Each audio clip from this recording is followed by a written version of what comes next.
নমস্কার বন্ধুরা। মাছ মাংস তো রোজই খাওয়া হয়, কিন্তু নিরামিষ দিনে যদি এমন চটপটে আর শাহী স্বাদের পনিরের তরকারি থাকে, তবে আর কিচ্ছু লাগে না। আজ আমি আপনাদের বানিয়ে দেখাবো একদম কম মশলায় আলু, ক্যাপসিকাম আর পনিরের এই দারুণ রেসিপিটি। রান্নার জন্য আমি এখানে পনির, আলু আর ক্যাপসিকাম সব একই মাপের টুকরো করে কেটে নিয়েছি। প্রথমেই কড়াইতে সাদা তেল গরম করে আলু টুকরোগুলো হালকা করে ভেজে নেব। আমি কিন্তু আগে এখানে পনির ভাজিনি।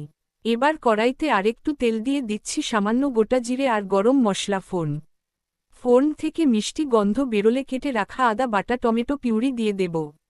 ভালো করে কষিয়ে নিতে হবে।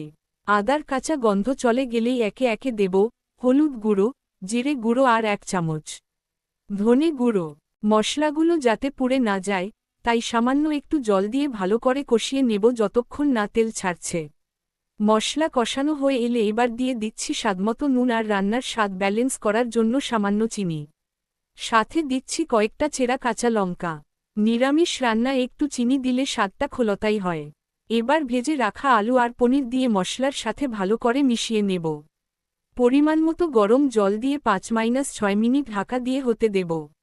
দেখুন, আলু একদম সেদ্ধ হয়ে গেছে আর ঝোলটাও ঘন হয়ে এসেছে।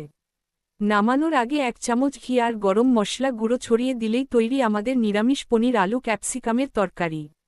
রুটি, লুচি বা গরম ভাতের সাথে এটি জাস্ট জমে যাবে।